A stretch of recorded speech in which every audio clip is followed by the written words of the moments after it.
Voix qui font bouger la France, 19h-20h, les vraies voix qui font rouler la France. Il va falloir que cette voiture soit conforme. Vous voyez l'automobile derrière moi? Écoute, on va pas s'engueuler pour une bagnole. Eh bien, elle est absolument impeccable. Nous avons les béquets, ce qu'on appelle les béquets. L'auto, monsieur Fernand, l'auto. Eh bien, avec ça, vous êtes sur une autre galaxie. Ah ouais. Ça pousse. C'est quoi, c'est K2000 qu'on vient d'entendre, hein, c'est ça? C'est beau, hein, J'adore, ça me rappelle des souvenirs de ma jeunesse. C'est encore Benoît Goutorme, notre réalisateur, qui est derrière tout Benoît, cela. on vous bénit. Alors, les vraies voix qui font rouler la France au sommaire de cette émission de ce soir. Les radars seraient-ils plus que jamais la poule aux œufs d'or de l'État? Oui. Les amendes, oui, bon bah voilà. Hein, puis, salut, au revoir. Ça y est, le débat est fait. Alors, les amendes ont rapporté 2 milliards d'euros l'année dernière. C'est un record. On va en débattre avec Fabrice Godefroy, qui est conseiller, oui, c'est ça, hein, qui est consultant de 40 millions d'automobilistes, et Régis Chomel de Jarnieux, qui est président de l'Association française de prévention des comportements au volant. Nous évoquerons également dans cette émission ensuite, dans un deuxième temps, une marque premium chinoise qui débarque bientôt en France, son nom Skyworth. Puis nous partirons à la découverte d'une navette autonome qui roulera bientôt à 90 km/h sur l'autoroute A10. On va découvrir 90 km/h. Les vraies voix Sud Radio. Allez, on file au 0826 300 300. Nous recevons Frédéric. Frédéric, bonsoir. Bonsoir Frédéric. Alors Frédéric, vous êtes chauffeur routier. Non, pas moi. Ah bon, on va vous parler de... Ouais, je voulais la faire. Voilà, bah ouais. C'est pas tout à fait la même voix. Alors Frédéric, l'état des routes, pour vous, il est de pire en pire. Hein. Je rappelle donc que vous êtes chauffeur routier et que les dodanes qui sont pas aux normes en camion, bah, c'est horrible pour vous. Hein. Ah mais on a l'impression de descendre une marche à chaque fois. C'est infernal. Ça crée finalement, j'imagine, des dommages déjà sur le véhicule. Ouais. Ah oui, alors amortisseur de cabine, tout. Il y a plusieurs amortisseurs sur un tracteur. Donc à chaque fois, ça prend du jeu. Après, c'est plus agréable à conduire, même sur les belles routes après. Et alors il y a un autre souci, hein, c'est qu'il y a peu de place pour les routiers comme vous sur les aires de repos.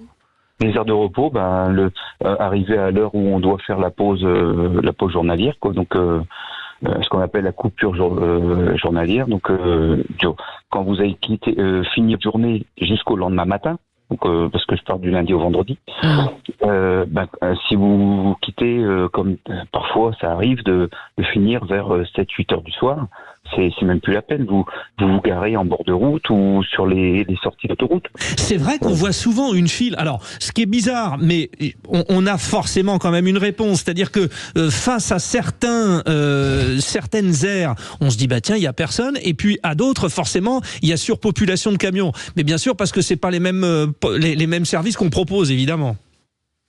Il y a ça, mais il y a aussi surtout qu'on est réglementé. Donc, quand vous arrivez au bout de votre conduite, il faut absolument s'arrêter. Vous arrêtez où?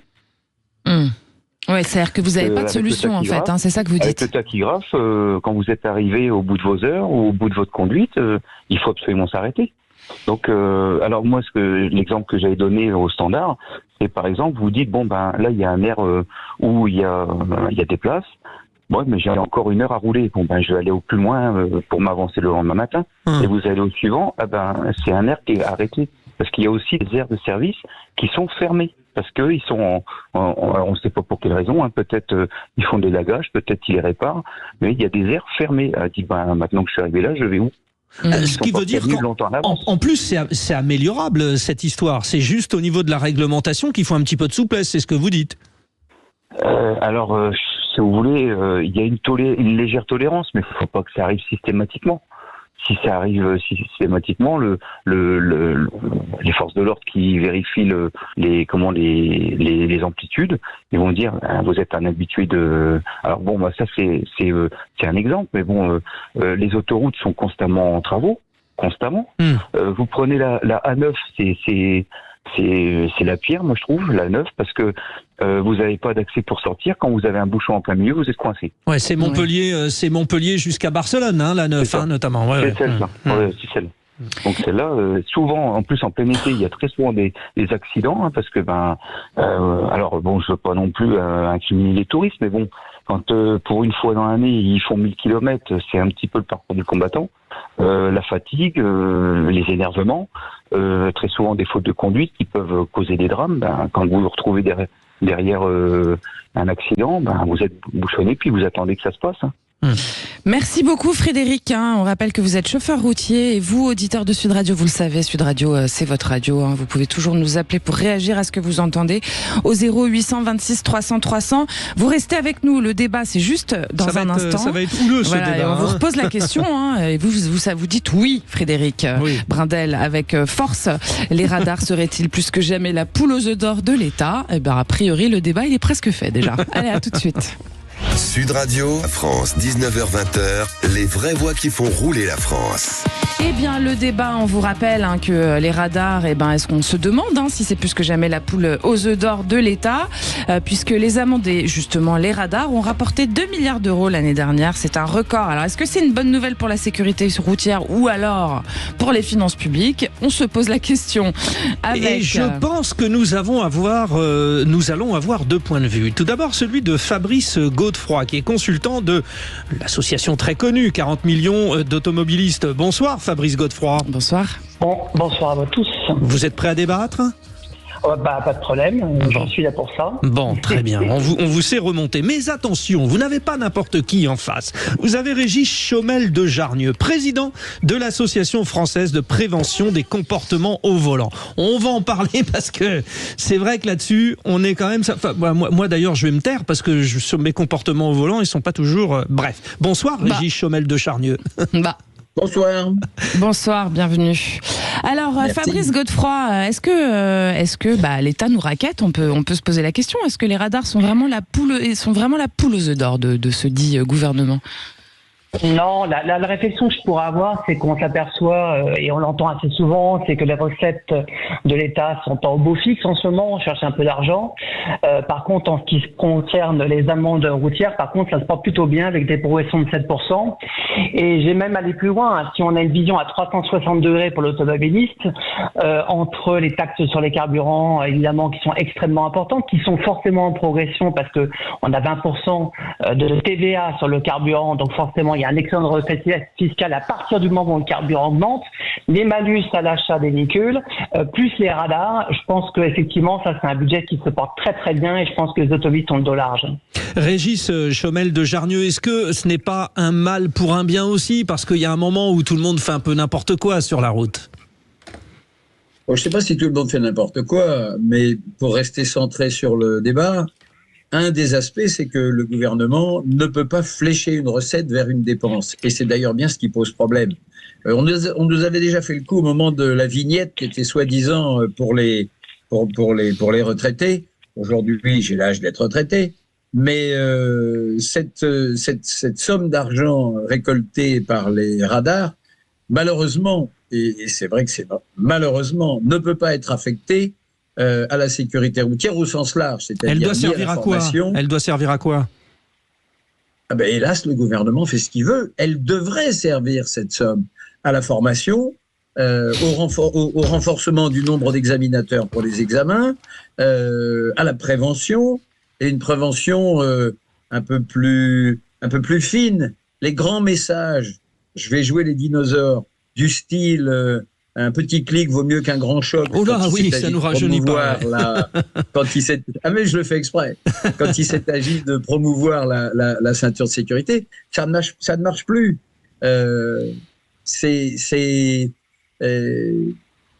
Les principales reproches qui sont faits par les automobilistes à propos des radars, et peut-être même le seul, c'est qu'ils sont très souvent placés à des endroits où, visiblement, c'est fait pour pouvoir mettre une amende, au lieu d'être mis beaucoup plus souvent sur des endroits réellement accidentogènes. Le vrai débat, il est là. Mais malheureusement, après, on sait qu'il y a une part de la recette qui va dans les départements, on sait qu'il y a une part de la recette qui effectivement finit à l'étage de l'État. Et je l'ai dit tout à l'heure, le gouvernement n'a pas le droit de flécher une recette vers une dépense. Et nous, en tout cas, dans le monde de la sécurité routière, on le déplore. Alors justement, au sujet de la sécurité routière, on le sait, la mortalité routière, elle a augmenté depuis de 31% en un an sur le mois de mars. Ça prouve que le combat, il n'est pas du tout gagné. Donc comment ça se fait que ça soit pas plus pris en main, j'ai envie de dire ? Vous voulez que je laisse parler mon... Fabrice Godefroy, évidemment. Oui, alors effectivement, malheureusement, ce qui est embêtant, c'est que malheureusement, cette progression des recettes des amendes routières n'est pas corrélée avec les résultats effectivement de la sécurité routière. Parce que depuis 2013, malheureusement, on a eu un plafond de verre. On a un plafond de verre et la mortalité routière n'a pas baissé. Depuis 2013, on a les mêmes résultats. Donc on voit très bien que la répression tout radar n'est pas une solution parfaite. Et je vais aller un peu dans le sens de votre Régis-Chemel de Jarnieux. Voilà, tout à fait. C'est-à-dire qu'effectivement, aujourd'hui, on a une répression tout radar et il y a des choses qui ne se font plus.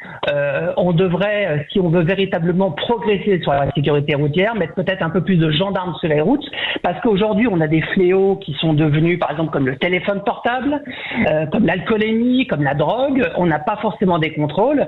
Alors c'est sûr que ça, c'est des choses, de mettre plus de police sur les routes, ça coûte cher, alors que les radars, ça rapporte plutôt de l'argent. Donc ça, c'est évident. Et puis après, on a aussi un chiffre qui est quand même intéressant, qu'il faut quand même connaître, c'est que aujourd'hui, on sait que maintenant 56% des excès de vitesse sont inférieurs à 5 km/h. Donc, c'est-à-dire que c'est pas des chauffards. Donc, et d'ailleurs, on a retiré les points ne sont plus retirés. Ouais. Voilà. Oui, mais par contre, on a gardé les amendes. Donc, ce qui prouve bien que le budget est quand même extrêmement important. Et puis après, je vais finir sur le sujet historique qu'on a eu comme discours. C'est que, effectivement, moi, ça fait plus de 30 ans que j'ai mon permis de conduire. J'ai été contrôlé une seule fois au niveau de l'alcoolémie. Moi, je vous pose une question. Est-ce que et alors, normal? ça donnait quoi, Fabrice Godefroy? Pas de problème. Moi, alors, je crois des doigts. J'ai encore tous mes points. Mais par contre, est-ce que vous trouvez ça normal? Si véritablement on veut progresser sur la sécurité routière, c'est là-dessus qu'il faut progresser. C'est-à-dire qu'on a des fléaux comme le téléphone portable, l'alcoolémie, la drogue. On va pas le contrôler avec les radars. Mais on a pris l'option tout radar parce que là, effectivement, ça rapporte et c'est beaucoup plus facile que mettre des gendarmes sur les routes. Et pourtant, malheureusement, si on veut déplafonner ce plafond de verre, c'est comme ça qu'on y arrivera. Régis-Chemel de Jarnieux, vous avez envie de réagir justement à cette mortalité routière qui augmente de 31% depuis l'année dernière. Il se trouve que je suis rentré dans le milieu de la sécurité routière, le monde de la sécurité routière, d'abord parce que je fais de la moto depuis que j'ai 16 ans, j'en ai 70 depuis hier. Joyeux anniversaire! Joyeux anniversaire! Merci, je suis ravi de passer ce moment avec vous pour ça. Le 8 mai, en plus, j'espère que vos bougies étaient des flammes hier. C'est un taureau, c'est un bon signe les taureaux, c'est les meilleurs. Il y avait pas de bougies, il aurait fallu en mettre 70 et c'était trop. 70 Mais derrière flammes. Ça, derrière la plaisanterie, il se trouve que je suis rentré dans le milieu de la sécurité routière par le monde associatif. Et cet engagement m'a donné ensuite l'envie de changer de métier, de changer de voie et de devenir enseignant en sécurité routière. J'ai même été pendant une quinzaine d'années gérant de ma propre auto-école. Je suis à la retraite depuis peu et j'ai décidé de remettre ça. Donc, à mi-temps, dans une auto-école proche de chez moi. Très franchement, les jeunes qui, en 2017, pouvaient avoir des difficultés ou étaient un peu rebelles, ne sont pas les mêmes que ceux d'aujourd'hui. Aujourd'hui, on a des enfants qui sont totalement victimes de leurs écrans. Si vous regardez bien les statistiques de l'augmentation des accidents mortels sur le dernier trimestre, c'est beaucoup de jeunes. Ils ont les yeux qui sont en perte de mobilité oculaire. Ce sont des jeunes qui, pour la plupart, lorsqu'ils sont derrière en voiture avec les parents ou même dans l'autocar de ramassage scolaire, sont scotchés sur leur téléphone et sur les écrans des tablettes. Ils n'ont plus aucune notion du feu orange qui s'allume au dernier moment. Aucune notion du piéton qui traverse en surgissant entre deux voitures et en dehors des passages piétons. C'est un monde pour lequel il n'y a plus aucun enfant qui se met sur les genoux de son papa ou de sa maman pour klaxonner, pour tourner le volant, pour mettre les clignotants. Tout ça est totalement terminé. On a des enfants qui ne connaissent absolument plus la rue, absolument plus la route. Et j'ajoute qu'au moment du Covid, et vous n'avez qu'à aller sur Facebook, sur les sites fréquentés par les enseignants de la conduite, j'ajoute qu'effectivement, au moment du Covid, on a modifié le code de la route. La formation au code de la route. Aujourd'hui, il n'y a quasiment plus personne dans les salles de code alors que nous pouvions faire de l'éducation à la sécurité routière. Aujourd'hui, vous avez des enfants qui s'arrêtent pas au stop, qui disent « Ah, mais papa, il s'arrête pas !» au moment où on tape les pédales pour les arrêter. Donc, il y a un vrai problème de connaissance de la règle du vivre ensemble.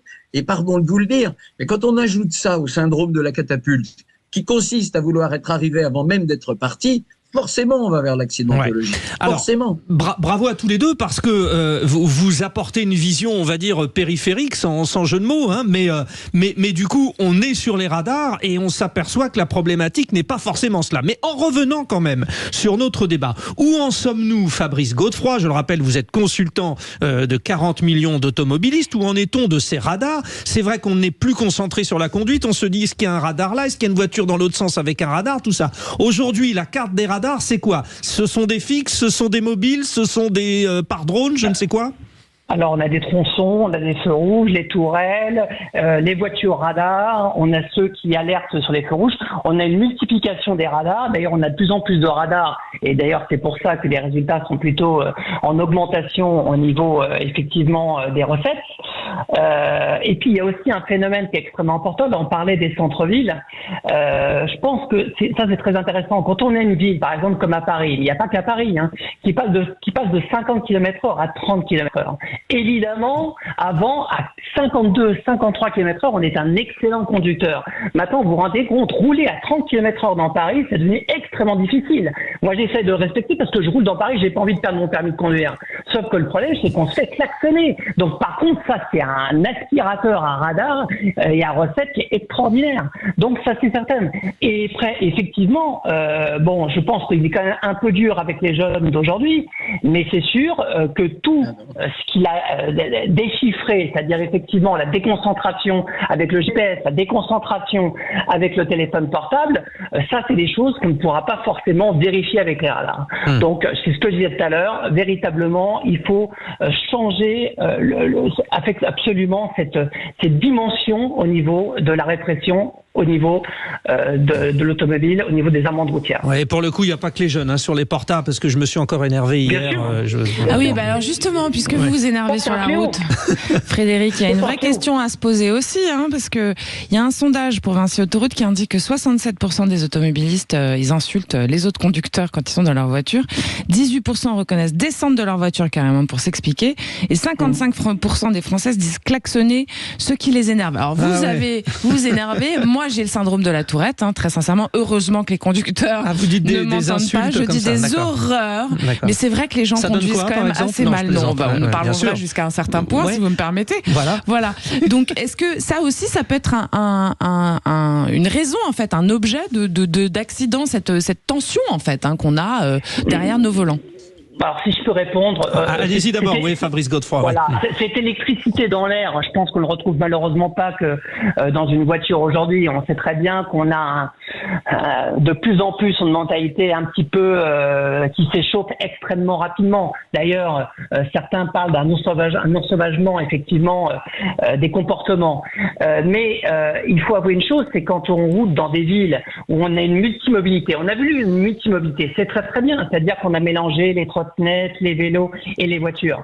Aujourd'hui, conduire dans des villes où vous avez une multimobilité, c'est pas forcément facile. Et d'ailleurs, la meilleure preuve, regardez la mairie de Paris, elle avait un symbole, c'était la mobilité douce, la trottinette électrique. Bon, il y a eu un vote et tout le monde a voulu retirer les trottinettes électriques parce que c'était devenu extrêmement dangereux. Mais pour l'automobiliste, c'est extrêmement dangereux aussi parce qu'il faut quand même avouer que les cyclistes ont quand même tendance à ne pas trop respecter le code de la route. Je pense qu'il y a quand même beaucoup de cyclistes qui grillent les feux quand même. Donc aujourd'hui, conduire dans Paris, on a intérêt à être extrêmement vigilant, de bien regarder à droite et à gauche. C'est pas forcément facile. Et voilà. Donc effectivement, c'est un comportement général qui doit être tenu pour améliorer effectivement non seulement la nervosité sur les routes, mais aussi la sécurité routière. Alors c'est ma parenthèse cycliste évidemment, oui, Judith. Bon, je vais pas redire. Je suis un ancien coureur cycliste. Pendant 20 ans, j'ai commenté le cyclisme à la télévision et je continue. Je fais 4000 bornes par an. Et hier, effectivement, je me suis énervé contre une cycliste qui faisait n'importe quoi et qui embêtait. Alors ça veut dire quoi pour nous cyclistes qui pratiquons beaucoup? Ça veut dire que quand les gens sortent des villes et nous retrouvent et que nous on est sur nos routes d'entraînement, les gens sont énervés de fait sur nous. Alors qu'effectivement, si on donne une bonne image, et donc hier, je me suis énervé face à une cycliste, moi qui suis cycliste. Réaction, Régis Chomel de Jarnieux, finalement sur cette tendance à l'énervement qui est aussi un petit peu alimentée par la surpopulation de radars, etc., etc. vous me tendez la perche. Vous le savez, notre association française de prévention des comportements sur la route, depuis 2000, organise chaque année la Semaine internationale pour la courtoisie sur la route. On a été très fiers d'ailleurs pour notre 10e anniversaire en 2010, quand la délégation à la sécurité routière a décidé d'accorder 2 points de bonus dans le cadre de l'examen, 1 point de bonus pour les comportements de courtoisie sur la route et 1 point de bonus pour la conduite économique.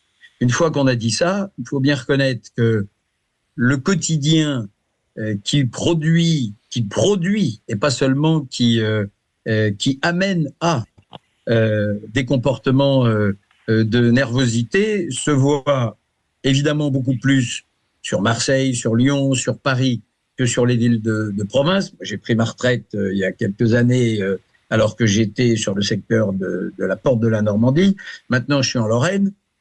Je ne dis pas qu'il n'y a pas d'accident et je ne dis pas qu'il n'y a pas de comportement déviant sur la route dans nos départements de Lorraine. Je dis simplement qu'effectivement, on n'atteint pas des niveaux d'excès tels que ceux que je pouvais vivre en habitant dans la région et en enseignant dans la région parisienne. Il y a une réalité qui peut faire sourire, c'est l'étude de Goodyear qui a été réalisée par la London School of Economics et qui était une étude dont l'intitulé donne d'ailleurs la réponse à cette étude. L'étude, c'était « Les comportements de courtoisie sur la route peuvent-ils générer de la sécurité ?» Bien entendu, quand on conduit en état de sérénité personnelle, on a des réactions par rapport aux autres qui sont beaucoup plus attentives, beaucoup plus sécures. Une fois qu'on a dit tout ça, pour revenir à votre premier sujet, parce que je crois qu'ils sont intimement liés tous les deux, les mauvais comportements comme finalement la tirelire radar, quand on veut arriver à l'heure, il faut partir en avance. À partir de là, forcément, ça a l'air une tarte à la crème, ça a l'air d'une facilité de dire ça.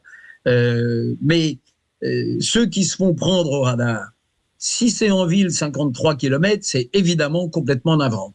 Mais 10% en ville ou 10% sur autoroute, ça reste 10%, sauf que d'un seul coup sur autoroute, on passe de 130 à 143. Et là, on n'amuse plus le terrain, là. On n'est plus en train de dire, j'ai pas fait exprès, 50 km/h ou 55. C'est forcément entrer dans l'excès de grande vitesse. Et malheureusement, la vitesse, si elle n'est pas cause d'accident, elle est facteur aggravant de l'accident. Donc oui, je crois qu'effectivement, il est important que les mannes rapportées par les radars puissent venir renforcer les actes de formation, les actes de prévention. Je vois à vos sourires que vous vous échangez tous les deux, puisque nous sommes en visio, que vous partagez le point de vue. On se dit aussi qu'on est pile dans les temps. On se dit qu'on est pile dans les temps et qu'on est content, justement, parce que ça s'arrête. Voilà, ça s'arrête. Et franchement, on vous remercie tous les deux, parce que c'était un plaisir. Fabrice Godefroy, consultant pour 40 millions d'automobilistes, et Régis Chomel de Jarnieux, à qui on souhaite un bon anniversaire, jeune retraité, président de l'association française de prévention. Donc on est content parce qu'on est dans les temps. On est content, on est dans les temps, et vous restez avec nous pour les vraies voix qui font rouler la France à 19h30, c'est-à-dire vraiment dans pas longtemps. On va vous parler de Skyworth, une marque chinoise premium qui va débarquer en France. À tout de suite.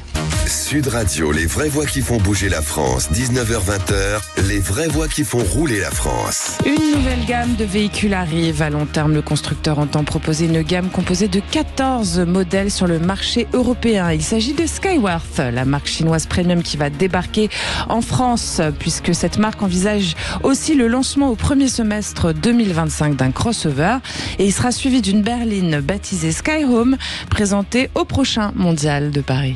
Tout un programme, et notre invité va nous en parler. Il est directeur de Skyworth France, Mathieu Guillotin. Bonsoir Mathieu Guillotin. Bonsoir à vous, bonsoir à vos auditeurs. Bon, on a pensé quand même à la réaction de tous en vous présentant. On s'est dit, oh là là, véhicule électrique chinois, vous êtes montré du doigt en ce moment. Vous étiez de la visite de Xi Jinping, le président chinois, en France, avec le président Macron? Tout à fait. Je viens de terminer encore une réunion il y a 1 heure. Nous sommes sur le front et nous avons été dans la délégation chinoise pendant 4 jours. D'accord, très intéressant. Alors, vous développez justement avec cette nouvelle marque, Skyworth, l'aspect très high-tech, c'est-à-dire le grand écran de la berline, etc. C'est quel type d'automobiliste que vous ciblez? Alors, si vous le permettez, je vais faire une introduction pour vos auditeurs assez rapide afin de comprendre un petit peu quelles seront les valeurs et les matériels que nous allons proposer sur le marché français et européen. Donc, on le rappelle, vous êtes vous proposez des produits chinois déjà. Oui, tout à fait. Ouais. Alors, Skyworth, c'est une entreprise qui existe depuis déjà 37 ans en Chine. C'est le leader des écrans de haut de gamme en Chine, c'est-à-dire des écrans tactiles. C'est un fabricant de poids lourds, d'utilitaires et de bus électriques. D'accord. Cette entreprise a créé une division véhicules particuliers il y a 5 ans, et cette division de véhicules particuliers qui m'a été confiée pour la France et certains pays d'Europe. Ouais. Donc nous avons... Quels autres pays d'Europe? Alors, profitons-en. Écoutez, l'Espagne, le Portugal, la Belgique, le Luxembourg, la Suisse. Félicitations, parce que on se dit toujours, bon, le contact avec nos amis chinois, je dis pas ça de manière fallacieuse, parce que j'ai eu l'occasion d'y aller plusieurs fois et j'aime beaucoup cette société, mais c'est vrai que dans le cadre du commerce, c'est assez et de l'industrie, c'est toujours un peu particulier. Vous vous sentez comme un poisson dans l'eau, si je peux m'exprimer ainsi? Alors c'est un projet très ambitieux, et pour répondre très particulièrement et plus précisément à votre question, ça fait 4 ans que je suis dans la coulisse avec les Chinois. Donc j'ai appris à travailler avec eux, ils ont appris à nous écouter.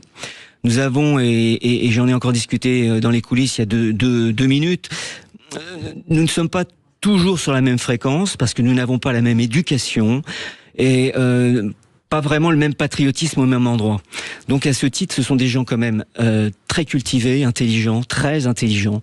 Ce sont des générations digitales qui débarquent dans l'industrie automobile, des gens passionnants qui ne demandent qu'à comprendre et à nous transmettre un niveau de technologie qui est notamment sur la voiture à batterie électrique avec 10 ou 15 ans d'avance. Et alors justement, comment est-ce que vous allez faire avec la concurrence de la vieille Europe sur son terrain, et comment vous allez distribuer du coup ces véhicules en France? Alors des véhicules qui seront effectivement, comme je dis maintenant de manière régulière, le présent en Chine roulant, c'est notre futur, mais nous n'y sommes même pas encore. Au niveau, c'est-à-dire qu'ils ont une longueur d'avance sur... Ils ont 10 ans d'avance sur l'extraction. 10 ans, vous dites? Ouais, ils ont 10 ans d'avance sur l'extraction. Faut pas oublier que, il faut que je précise quand même aux auditeurs que la Chine est rentrée dans l'OMC en 2001. Alors, vous nous rappelez ce que c'est, Alors, c'est l'Organisation mondiale du commerce, l'OMC, donc ça... Ah, j'avais compris, c'est pour ça. Non, oui, l'OMC... bon. Mais c'était bien de le rappeler quand même. Oui, ça permet aux Chinois de rentrer dans la bagarre, je dirais, et donc de pouvoir proposer à terme ce qui nous arrive aujourd'hui, et ce qui vous arrive aujourd'hui en France, c'est-à-dire un choix de véhicules tout à fait ambitieux, passionnant. Les clients adorent la nouveauté, les clients adorent la technicité, et le corollaire à votre question, c'est comment cette technicité va être distribuée sur la France. Alors, j'aime à dire qu'il y a 2 types de distribution, 2 types de réseaux et 2 types de groupes. Je vais préciser que le premier groupe correspond à des groupes qui génèrent un grand nombre de véhicules, eu égard à leur grand nombre de points de vente. Donc ce sont des professionnels. Ce sont des professionnels qui, en général, sont des groupes qui tiennent grâce à l'immobilier, à la finance, à des fonds propres très importants, et avec une association, je dirais, d'investisseurs. Ça, ce sont des groupes, comme on appelle, des groupes de distribution automobile majeurs, supramajeurs. Mon cheval de bataille, moi, c'est d'arriver avec Skyworth et de privilégier et de tout faire pour que le deuxième groupe, qui s'appelle les groupes familiaux, puisse distribuer la marque Skyworth. Je rappelle que la distribution automobile est faite d'hommes et de femmes qui représentent l'écosystème de la distribution automobile depuis des décennies. Ces hommes et ces femmes qui se lèvent tôt le matin, qui ont 1 à 2 sites, qui ont des techniciens, des mécaniciens, qui cumulent plusieurs années de formation technique. C'est le métier de technicien ou de mécanicien, c'est très compliqué. Et donc ces gens-là sont en train de perdre leurs panneaux français, étrangers, les uns après les autres. Et vous saisissez l'opportunité. Exactement. J'essaye et je souhaite donner dans les régions, en province, du travail à des gens qui n'en auront plus ou qui n'en ont plus. Quand vous êtes résilié à 24 mois. Certains sont déjà au bout du 24 mois. Ils ne savent pas ce qu'ils feront demain. Ils vont licencier. Alors, on sent bien que vous avez Mathieu Guillotin, je le rappelle, directeur de Skyworth France. Donc, vous êtes une filiale d'un groupe chinois. En fait, vous essayez de trouver la faille de nos fonctionnements pour faire rentrer ces produits chinois dans notre quotidien. Et c'est bien vu, finalement, ce que vous nous dites. Alors, en fait, je me suis interrogé. Quand j'ai accepté la direction générale de cette marque, avec mon président, on a posé les bases. En 30 ans de distribution, j'ai toujours travaillé chez les constructeurs automobiles et j'ai cherché quelle serait, je dirais, la valeur ajoutée de distribuer pour la clientèle qui nous écoute aujourd'hui un véhicule chinois. Et la valeur ajoutée, c'est d'habiter dans une province, d'aller voir en province son concessionnaire que l'on connaît depuis longtemps. On va pas acheter véritablement la marque, même si la marque est fabuleuse. On va acheter le service, on va acheter le sourire, on va acheter l'heure d'ouverture et de fermeture de son concessionnaire local. Et Skyworth, oui, va d'une certaine manière être opportuniste. Et je souhaite être opportuniste sur ce type de développement. Et c'est l'axe que j'ai fixé aux collaborateurs qui nous entourent. Est-ce que vous avez, parce qu'on voit que la marque, elle se développe, hein, vous êtes déjà présent en Ukraine, en Israël, en Inde, en Corée du Sud, en Mongolie, en Thaïlande, aussi au Chili, dans la région du Caucase. Donc la marque, on l'a compris, se développe en Europe, en France en particulier avec vous. Est-ce que vous seriez à même d'être amené à représenter cette marque de manière européenne ? Alors écoutez, on est avant tout français, je suis avant tout français. Mais il y a encore une heure, j'étais à Saint-Denis en réunion avec l'équipe chinoise et il était 22h en Chine. Donc ils étaient branchés avec nous par internet. J'appuie très fort. Honnêtement, j'appuie depuis 4 jours très fort avec mon président, Michael Fitoussi, pour arriver à qu'une usine CKD puisse s'implanter sur la France. Alors le CKD, qu'est-ce que c'est ? Oui, c'était ma question. C'est la capacité d'importer de Chine, par exemple, une batterie ou un moteur chinois, avec un véhicule chinois qui sera parallèlement vide de ses composants, et monter l'ensemble, assembler l'ensemble de ce groupe sur le territoire européen, voire français. Donc de créer des emplois. Donc de créer des emplois et de pouvoir correspondre à ce que l'UE demande aujourd'hui, à savoir pouvoir mettre en place la fabrication d'une valeur de plus de 50% du véhicule. Donc, intéressant parce qu'on découvre un peu la stratégie. Hein. Déjà. Et puis surtout, ce qui est intéressant, c'est que c'est vrai que la Chine, elle est considérée un peu comme quelque chose qui peut faire peur à un grand nombre de Français. Donc savoir qu'un groupe chinois qui s'installe en France est là pour créer aussi de l'emploi et pour vivre selon les valeurs du pays, c'est quand même assez rassurant. Alors en fait, oui, je suis un petit peu à chaque fois ému d'entendre que la Chine pourrait être dangereuse ou ferait peur. Ce sont des gens charmants, cultivés, instruits, qui ne demandent qu'à partager. Vous savez, en Chine, dans le business, ils disent toujours, c'est donnant-donnant. Ça veut dire que si eux, ils trouvent leur compte, ils vont nous apporter notre compte. Et c'est ce que je suis en train d'essayer de démontrer,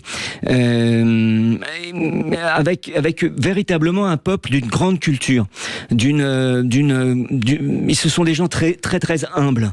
Ce sont des gens qui, effectivement, ont une avance, ont des terres qui sont chez eux depuis maintenant longtemps, qui permettent de fabriquer des batteries.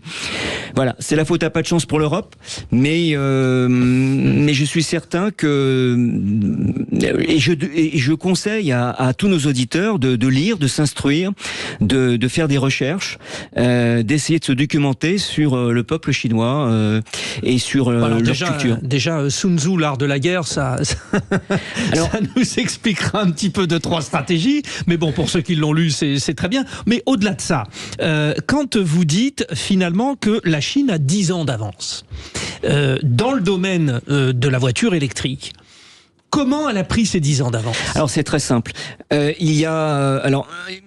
En 2001, l'axe patriotique a fait en sorte que des provinces soient transformées en supra-villes, qui sont aujourd'hui des villes supra-digitales, ultra-modernes, très propres, où naissent aujourd'hui des générations de Chinois qui seront des générations digitales, qui n'auront jamais connu ce qui s'est passé avant. Et donc à ce titre, il y avait un parc roulant ancien qui roulait dans ces villes. Et qui polluait beaucoup. Et qui polluait énormément. Et donc, c'est posé pour cet axe patriotiquement économique l'obligation, parce que ce sont des gens intelligents et prévoyants pour leur propre environnement, a été fixé un but, c'était de développer la voiture électrique. Donc ils sont partis dans le monde entier, ils ont signé des centaines d'accords, on n'en parle jamais, mais ce sont des accords qui ont été signés pour l'extraction des minerais partout dans le monde pour 99 ans. C'est-à-dire que demain, si vous, Français, vous vous réveillez, vous voulez aller chercher des minerais, c'est déjà pris. C'est mort pour 99 ans. Voilà. Donc c'est soit de l'intelligence, soit de la prévoyance, soit de la lucidité, mais c'est 10 ans d'avance. Alors après, une fois que vous avez les minerais, il faut les transformer. Et on en fait des batteries, et voilà l'histoire d'aujourd'hui. Très intéressant. Eh bien, merci beaucoup, Mathieu Guillotin. Je rappelle que vous êtes directeur de Skyworth, je vais y arriver ce soir. France, c'est la marque chinoise premium qui va débarquer en France. Bienvenue chez Skyworth, merci à tous. Merci à vous. Vous êtes bons. Ils vont apprécier. Eh bien, chers auditeurs, vous restez avec nous. On va terminer ces vraies voix qui font rouler la France avec la première mondiale, la navette autonome qui roulera bientôt à 90 sur la 10. Tout seul. Toute seule donc, ouais. Oui. Oui, moi j'avais fait une faute de français. Vous avez raison de vous corriger. Sud Radio, les vraies voix qui font bouger la France, 19h-20h, les vraies voix qui font rouler la France. Une première mondiale, une navette autonome roulera bientôt à 90 sur la 10, ça rime en prime. Notre invité Morwan Laoufi, qui est directeur des projets véhicules connectés autonomes chez Vinci Autoroute, est là pour nous le raconter. Alors justement, c'est un projet très original. Il y a une expérimentation qui doit commencer dans quelques mois. Une solution pour décarboner la mobilité, transposable dans d'autres territoires. C'est un projet innovant donc qui répond à plusieurs objectifs. La lutte contre l'autosolisme sur l'autoroute, l'augmentation de la qualité opérationnelle au service de cars express existants, la réduction des émissions de gaz à effet de serre et une expérience inédite en avant-première mondiale. Parce que quand même, ça veut dire que ça roule tout seul, quoi. C'est un gros programme. Alors, on va prendre dans l'ordre Morwan Laoufi. Déjà, on a tous peur. On va se dire, oh là, autonome, on conduit pas. Bon, on est dans Retour vers le futur, en fait. Voilà, sécurité, on est d'accord. Absolument. Et puis, on a peur, il faut pas avoir peur. On fait très attention à la sécurité, notamment chez Vinci Autoroute. Et donc, avant de lancer ce projet qui s'appelle Mob Autocarré, pour mobilité automatisée sur autoroute connectée, nous avons travaillé depuis plusieurs années sur les mobilités automatisées et connectées, notamment dans le cadre d'un précédent projet avec Renault et Stellantis, au cours duquel on a pu démontrer la faisabilité technique du déploiement de véhicules autonomes sur autoroute. On a travaillé notamment avec Stellantis et on a, sur le même parcours, sur la 10, et on a pu confirmer que le véhicule autonome sur autoroute, ça marche, et ça marche d'autant mieux avec l'appui d'une infrastructure connectée. Mais ça veut dire que le péage devient une gare, en fait, finalement. C'est-à-dire qu'on va tous au péage, et au péage, on rentre dans la navette et on y va. Quasiment. En fait, nous avons un pôle d'échange multimodal à Longvilliers qui est juste à la sortie de Dourdan, à la sortie juste donc là, juste on est avant dans les Yvelines, péage. C'est ça, Yvelines-Essonnes. À la limite entre les Yvelines et l'Essonne, effectivement. Et donc nous avons un pôle d'échange multimodal. Les usagers peuvent aller sur ce pôle d'échange multimodal, déposer leur véhicule et dès aujourd'hui, emprunter une ligne de car express, c'est-à-dire des bus qui sont capables d'aller sur autoroute et de relier différentes gares routières ou autoroutières ou des pôles d'échange multimodaux. Et si vous n'avez pas de voiture, comment vous faites pour vous rendre au point de rendez-vous ? Alors, ces pôles d'échange multimodaux sont dimensionnés pour. Il y a des bus, des lignes de bus qui vont amener, par exemple, pour le cas particulier de notre projet, il y a une gare RER à Dourdan, et donc il y a un bus qui peut vous amener au pôle d'échange multimodal. Aujourd'hui, ces lignes de car express, elles fonctionnent très bien. Et pourquoi est-ce qu'on insiste sur ces lignes de car express ? Parce que aujourd'hui, ces lignes de car express sont un bon moyen de lutter contre l'autosolisme et donc de proposer... Ah oui. Alors ça, justement, c'est un nouveau nom. Alors, l'autosolisme. L'autosolisme, c'est celui qui roule seul, c'est ça. Qui est seul dans sa voiture. Exactement, exactement. Et donc, ces lignes Je reprends au cas où les auditeurs n'auraient pas compris, Frédéric. Et moi, j'aime bien être seul dans ma voiture. Tous les jours. Mais justement, donc l'idée vraiment, c'est de contribuer à décarboner les usages de la route et notamment en luttant contre cet autosolisme, le recours à la voiture individuelle et en favorisant les transports collectifs. Donc cette ligne de car express qui relie le pôle multimodal de Longvilliers à la gare routière de Massy, en passant par la gare autoroutière de Bray-sous-Forges, elle marche très bien. Et on s'est rendu compte qu'elle marchait presque trop bien. On observe une saturation des volumes de passagers en heure de pointe, avec des bus, des cars de 80 places qui sont pas capables d'absorber tous les passagers. Et à l'inverse, on observe une fréquentation bien plus faible, une fréquence de trajet bien plus faible en heure creuse. Donc l'idée de notre projet, c'est d'ajouter 2 navettes automatisées qui vont pouvoir doubler la fréquence de trajet en heure creuse pour augmenter la qualité de service. Mais c'est-à-dire 2 navettes, mais tous les combien ? Donc aujourd'hui, il y a des cars de la ligne existante qui roulent toutes les demi-heures. Donc on va intercaler une navette entre ces 2 cars. Donc on va augmenter la fréquence de trajet en passant de 30 minutes à 15 minutes. Ça, c'est en heure creuse. Mais en heure de pointe, on va augmenter la satisfaction client. Pourquoi ? Puisqu'on s'est rendu compte que parfois, les bus n'étaient pas capables d'absorber tous les passagers. Et donc, l'idée sera de lancer une navette à la demande du conducteur du bus de la ligne actuelle. À la demande, d'une certaine manière. C'est ça. Et exactement. C'est ce qu'on appelle, nous, un TAD opérateur, un transport à la demande initié par l'opérateur. Et donc, l'idée, c'est le chauffeur du bus de la ligne traditionnelle voit que son bus est plein et qu'il ne peut pas absorber tous les passagers. Et donc, on lancera automatiquement une navette qui, elle, va temporairement augmenter la capacité d'emport des passagers. Est-ce que c'est une solution de mobilité qui peut vraiment se généraliser globalement dans toute la France ? Ah, tout à fait. L'idée, vraiment, c'est, encore une fois, nous nous focalisons sur le cas d'usage autoroutier avec ces lignes de car express qui vraiment montrent une réponse à un besoin clairement identifié de report de la voiture individuelle vers les transports collectifs. En parallèle de ça, il y a la stratégie nationale sur la mobilité routière automatisée qui promeut, qui encourage le déploiement de services de mobilité autonome et qui a donné un objectif de déploiement de 100 à 500 services automatisés à l'horizon 2030. D'accord, donc ça c'est le fameux projet du gouvernement, objectif 2030, décarbonation, etc. Alors, pour reprendre, parce que moi j'aime bien, hier, vous vous souvenez, Judith, hier je m'étais insurgé contre les prix de l'autoroute, tout ça, je me suis même pris un petit peu à l'entreprise de notre invité, on le rappelle. Oui, le prix des péages extrêmement cher, effectivement. Voilà, donc Morwan Laoufi, directeur de projet véhicules connectés et autonomes chez Vinci Autoroute.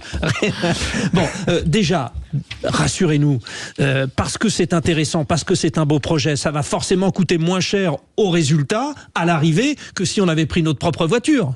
L'idée, c'est vraiment pas de se positionner sur un contexte de prix, c'est vraiment de se positionner... Pardonnez-moi, mais c'est quand même important. L'important, de mon point de vue, c'est vraiment de répondre à un besoin de mobilité. C'est vraiment le plus important. Une fois qu'on y a répondu, il faut bien qu'on incite les gens à opter pour ça, parce que votre solution, elle est positive. Exactement. L'idée, vraiment, encore une fois... Et le prix, est-ce qu'il est positif ? Le prix sera positif. Déjà ?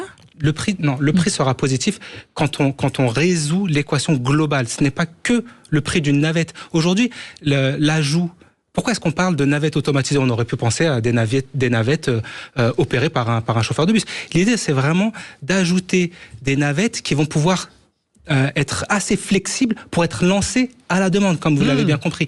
Donc, encore une fois, au-delà du prix, c'est la réponse aux besoins. Et encore une fois, le fait de rouler sans opérateur à bord, on n'en a peut-être pas parlé. L'idée de ces navettes, c'est vraiment de rouler sans opérateur à bord, à 90 km/h sur autoroute. Alors qu'on peut rouler à 130, c'est dommage, non ? Les cars ne roulent pas à 130. Les cars qui transportent des passagers par rapport à la régulation. Exactement. Voilà, c'est ça. Exactement. Donc l'idée, ça va vraiment être de pouvoir rouler sans opérateur à bord. L'opérateur, il va pas disparaître. Le chauffeur de bus, on va pas l'éliminer. On va simplement le débarquer, le retirer de la navette et le placer derrière un poste de supervision. Et au lieu d'être dédié à une navette, il va pouvoir observer plusieurs navettes, surveiller l'évolution de plusieurs navettes. Destruction créatrice dont on parlait l'autre fois, Schumpeter. Tout à fait. Sorti ces principes. Écoutez, on a bien compris de ce beau projet que je rappelle aux auditeurs. C'est une première mondiale. Une navette autonome roulera bientôt à 90 sur la 10 et tout cela grâce à Vinci Autoroute, dont l'invité que nous avons aujourd'hui en studio est Morwan Laoufi, directeur projet véhicules connectés et autonomes dans la même entreprise. Merci d'être venu par chez nous. Merci à vous. Merci. vous pensez au prix, vous me le promettez. Hein. Et à bientôt, d'ici la fin de l'année, nous pourrons déjà commencer nos roulages. Un petit essai, on y va avec le micro, absolument. on fait vivre sur l'antenne de Sud Radio. Bienvenue. On fera ça, bien sûr. Merci. Allez, chers auditeurs, on vous embrasse et on se retrouve demain à 17h pour notre dernière avant de la semaine. Voilà, Cécile et de Minibus et Philippe David reviennent. Cécile de Minibus, peut-être en auto. Je l'attendais celle-là. Évidemment, allez, on vous embrasse. Voilà. Allez. Pam, pam, pam. À demain.